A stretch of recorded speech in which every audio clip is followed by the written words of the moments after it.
Hello, Bachu. Let's read this question. So this question says the temperature of a body on Kelvin scale is found to be x Kelvin. When it is measured by a Fahrenheit thermometer, it is found to be x degree Fahrenheit. Then the x की value आपको बतानी है. Alright. तो चलिए बच्चों इस question को start करते हैं. So we can write down the key concept of this question.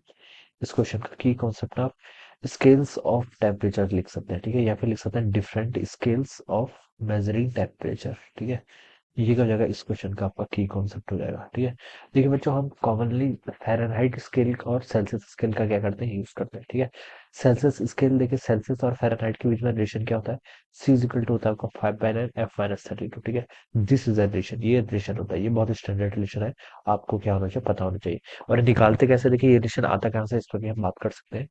Celsius से स्टार्ट कर रहे हैं तो सेल्सियस माइनस, सेल्सियस कहाँ से कहाँ तक जाता है, जीरो से लेकर आपका 100 तक जाता है. ठीक है, तो जहां से स्टार्ट होता है जीरो, डिवाइडेड बाई जीरो से 100, कितना डिफरेंस है, डिफरेंस 100 का, तो डिफरेंस नीचे आता है ऑलवेज. ठीक है, एफ कहाँ से स्टार्ट होता है, फ़ारेनहाइट 32 से 212. ठीक है, तो 32 से स्टार्ट हो रहा है, डिवाइडेड बाई डिफरेंस कितना है, 32 से 212 180 का. तो इसको अगर आप सॉल्व करेंगे तो आपका ये रिलेशन आ जाएगा. ठीक है, तो ये रिलेशन आता है. अब सेल्सियस और फ़ारेनहाइट की सेल्सियस और फ़ारेनहाइट का रिलेशन तो देख लिया.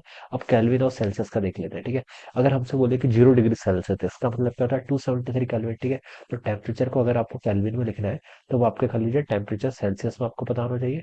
उसमें आप 273.15 को क्या कर लेते हैं, ऐड कर लेते हैं. मैं 273 लिख लीजिए यहाँ पर. ठीक है, तो ये क्या करना पड़ेगा आपको, यहाँ पर ऐड करना पड़ेगा. ऑलराइट, तो ये आपका रिलेशन होता है. तो यहाँ पर क्वेश्चन बोल रखा है किसी बॉडी का टेम्परेचर केल्विन स्केल में एक्स के इक्वल है. ठीक है, केल्विन स्केल में कितना है, एक्स. ठीक है, तो उसको एक्स लिख लीजिए. तो ये सेल्सियस में देखिए कितना होगा, यहाँ +273. सेल्सियस में एक्स माइनस 273 के इक्वल हो जाएगा, कितना हो जाएगा आपका, एक्स माइनस 273 के इक्वल. ठीक है, तो ये आपका टेम्परेचर किस में हो जाएगा, आपका सेल्सियस वाली स्केल में हो जाएगा.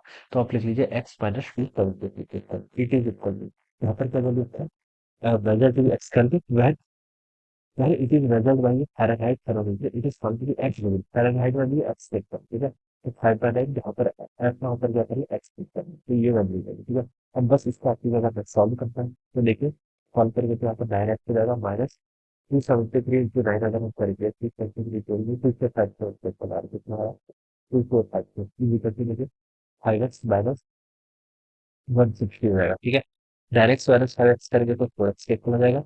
245 को हम राइट साइड जाएगा तो प्लस हो जाएगा, 245 को हम माइनस आपका 160 करेंगे तो 2297 इक्वल आ रहा है, कितना आ रहा है, 2297.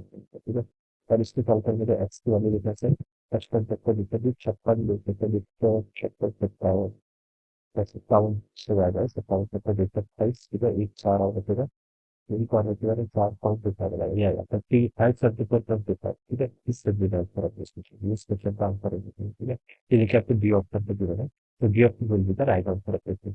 I hope that understood this question.